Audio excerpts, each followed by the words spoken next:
Hai semuanya, hari ini kita mau nge-react kasus 3 anak bulu yang diikat di pohon di kawasan Sunter.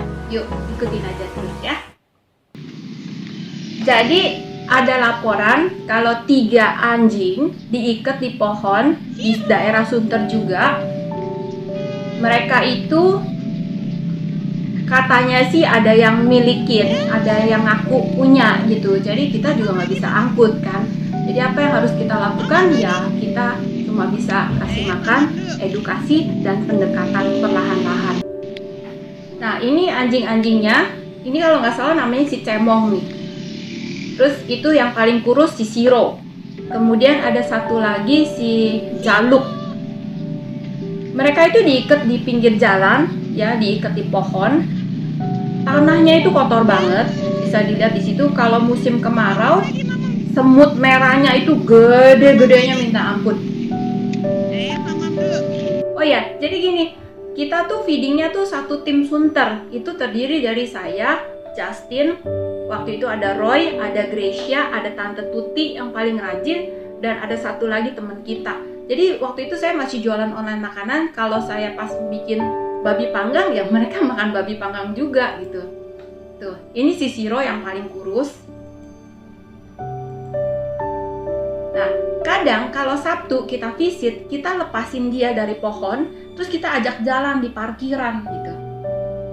Kalau enggak, mereka akan diikat 24 jam, kita ikutin aja ya dokumentasinya. Tim Sunter waktu itu gantian, misalnya saya kebagian hari Senin, kemudian Tante Tuti hari Selasa, kemudian Justin hari Rabu, begitu aja seterusnya sampai kurang lebih 1 tahun ada loh kayaknya loh. Kita siapin makanan, pasti ada dagingnya, ada nasinya, dan ada vitamin. Ini vitamin kalau nggak salah donasi dari Foni Corner ya, thank you Foni Corner. Nah ini kondisinya di pinggir jalan, jadi mereka diikat. Lantai alasnya itu kotor banget, jadi kalau musim hujan dia becek ya minta ampun. Jadi itu anjing udah kecipratan tanah liat di mana-mana.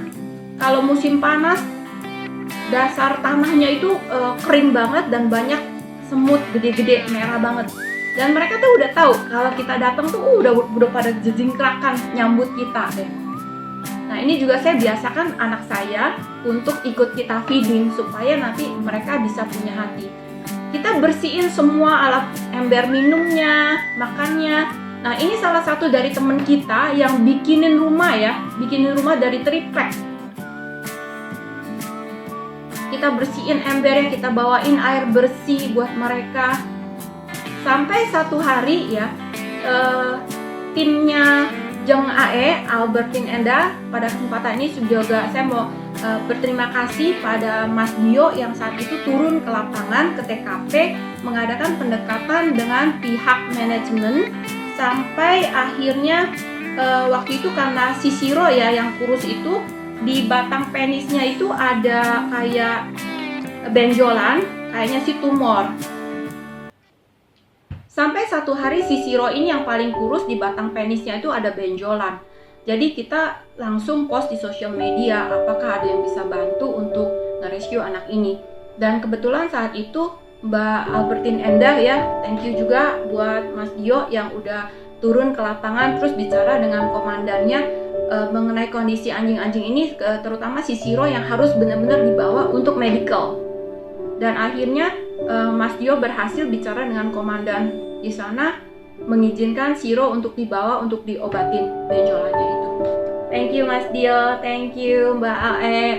Dari tempat yang sama, itu juga kita pernah rescue si Teki. Ini tackle ini nih, tackle yang hitam itu juga dibuang di sana. Jadi sepertinya ada orang-orang itu yang menyerahkan anjingnya yang dia udah nggak mau ke securities di sana, satpam-satpam di sana. Ya mereka kan mau aja, mereka pikir kan anjing ras kan bisa dijual lagi mungkin ya.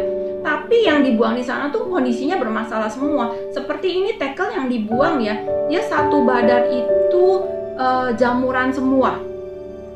Juga ada ini si Bubu, si pitbull ini juga kita rescue dari tempat yang sama. Jadi ketika satu hari kita feeding, di seberangnya itu ada bubu yang diikat pakai tambang di pohon. Ya mungkin orang yang buang si bubu ini, yang nerimanya itu satpam-satpam di situ yang senang-senang aja kan, dipikir pitbull kan, mungkin bisa dijual lagi kan. Tapi ketika kita lihat kondisinya, buset, ini si bubu itu tumornya itu banyak banget, itu satu badan itu. Terus pas kita ke sana itu dia lemes banget. Jadi sepertinya tuh beberapa orang tuh buang anjing di sana. Setelah kira-kira 1 tahun kita feeding terus, akhirnya setelah Mas Dio berhasil bicara dengan komandan, kemudian mereka dapat penghidupan yang lebih layak. Yuk kita lihat ya. Nah, akhirnya mereka dipindahkan ke tempat yang lebih layak. Lihat, dibikinin kandangnya bagus banget.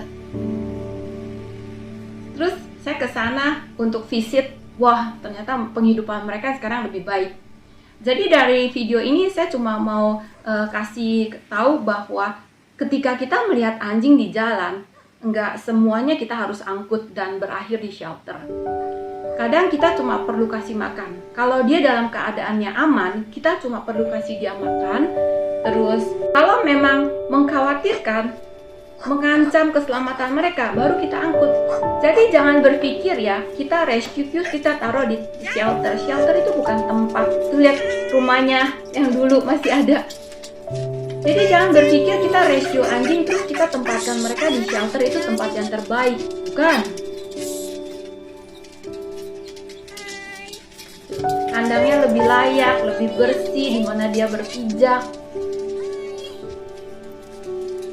Oke, jadi teman-teman kalau terbeban melihat anjing, lihat dulu kondisinya. Kalau memangnya dia dalam kondisinya aman di situ, kita hanya perlu kasih makan. Atau kita edukasi dulu orang-orang yang biasalah bilangnya memiliki atau bla bla bla. Ya. Jadi jangan berpikir kalau kita angkut itu anjingnya, kita masukkan ke shelter, selesai masalahnya. Oh no.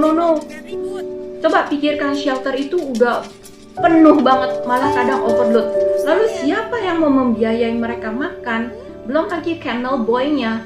Kalau kalian pikir mereka taruh di shelter, lebih baik tuh kalian juga donasi gitu, supaya anjing ini juga enggak langsung diserahkan ke pindah tangan terus selesai gitu ya. Lihat, mereka happy banget. Itu rumah yang dulu tuh. Makasih banget untuk siapa aja yang bikin rumah itu, karena kasus ini saya nggak ngikutin dari awal, jadi mereka udah mulai dulu. Oke, semuanya, terima kasih sudah menonton video ini. Jadi pada video ini saya mau sampaikan kalau nggak semua anjing yang kita temuin harus kita angkut dan berakhir di shelter. Kalau memungkinkan seperti tadi yang tackle hitam itu udah sama Leaan. Makasih Leaan udah mau menampung. Waktu itu kita kasih nama Teki, nggak tahu sekarang namanya siapa. Dianterin ke Bandung sama Roy dan Gracia. Untuk tim Sunter, teruslah semangat, terus bersatu padu, kita akan berjuang bersama demi kesejahteraan satwa. Ketika di antara rescuer itu ada selisih paham, baiknya kita kembali lagi ke misi awal, yaitu kita demi kesejahteraan mereka. Jadi jangan ada drama-drama Koreanya gitulah, pusing ya. Oke guys, videonya saya akhirin sampai sini aja. Jadi kali ini react-nya happy ending. Teruslah berjuang demi kesejahteraan satwa. Thank you for watching. Semoga video ini bisa membuka mata hati kita untuk melihat kalau mereka itu ya memang kita sebutnya anak bulu, karena ya kayak anak kecil gitu, cuma beda bentuk aja. Jika kalian merasa video ini berguna, silakan dikasih thumbs up-nya, lalu di-share supaya banyak orang yang melihat bahwa rescue itu nggak selalu harus diangkut dan berujung di shelter. Okay guys, thank you for watching. See you in another story. Bye-bye.